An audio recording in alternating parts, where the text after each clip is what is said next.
रूस की ओर से बयान आया कि यूक्रेन मोल्दोवा के ट्रांसनिस्ट्रिया पर हमला करने जा रहा है, यानी युद्ध की आग धीरे धीरे पूरे यूरोप में फैलने वाली है। मोल्दोवा का ट्रांसनिस्ट्रिया रूस का समर्थन करने वाले अलगाववादियों के कब्जे में है। और रूस के बयान से लगता है कि यूक्रेन के बाद यूरोप के बाकी हिस्सों में जंग की शुरुआत इसी इलाके से होगी,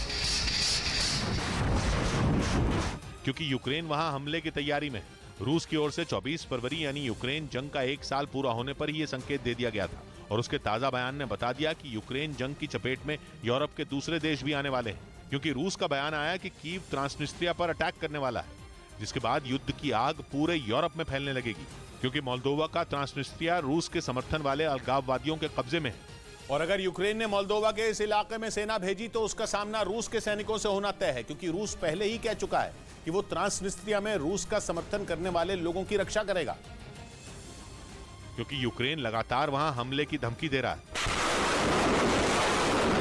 वैसे मोल्दोवा 3 तरफ से यूक्रेन से घिरा है और जंग के बाद उसकी मदद कर रहा है, लेकिन मोल्दोवा के एक हिस्से ट्रांसनिस्ट्रिया पर रूस का समर्थन करने वाले संगठनों का कब्जा है, जो ट्रांसनिस्ट्रिया को मोल्दोवा का होकर भी नहीं होने देते और यूक्रेन की परेशानी का कारण बन जाते हैं। और इसीलिए रूस के विदेश मंत्रालय को लगता है कि कीव बहुत जल्द ट्रांसनिस्ट्रिया पर अटैक करेगा। यूक्रेन जंग के कुछ दिन बाद से ही मोल्दोवा की चर्चा होने लगी थी, क्योंकि कई खबरों में दावा किया गया कि यूक्रेन के बाद रूस का अगला टारगेट मोल्दोवा है। खुद मोल्दोवा की सरकार ने इशारों में यह बात मानी है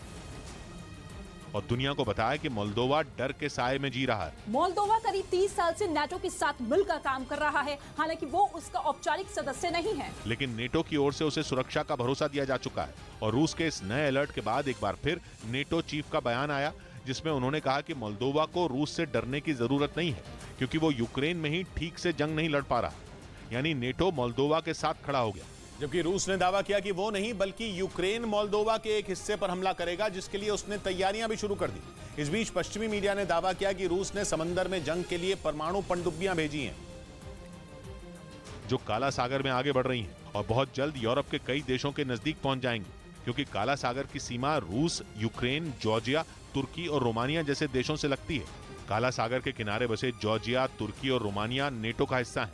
यानी रूस की पनडुब्बियां नेटो देशों के नजदीक पहुंच रही हैं। पश्चिमी मीडिया ने रूस की पनडुब्बियों के अमेरिकी सीमा के नजदीक पहुंचने का भी दावा किया, जिसके बाद अमेरिका और यूरोप के कई देशों के लिए खतरे की घंटी बज गई। यानी केवल मोल्दोवा नहीं बल्कि अमेरिका, जॉर्जिया, तुर्की और रोमानिया जैसे देशों पर भी खतरा मंडरा रहा है, क्योंकि पुतिन ये बता चुके हैं कि उनके कब्जे वाले या फिर उनके समर्थन से चलने वाले इलाकों पर वो किसी को दखल नहीं देने देंगे। और इस बार लग रहा है कि नंबर मोल्दोवा का है, क्योंकि अगर ट्रांसनिस्ट्रिया पर हमला हुआ तो रूस चुप नहीं बैठेगा। जानकार इसे अमेरिका के लिए भी खतरा मान रहे हैं, क्योंकि यूरोप में कुछ भी हुआ तो अमेरिका पर असर पड़ेगा ही पड़ेगा।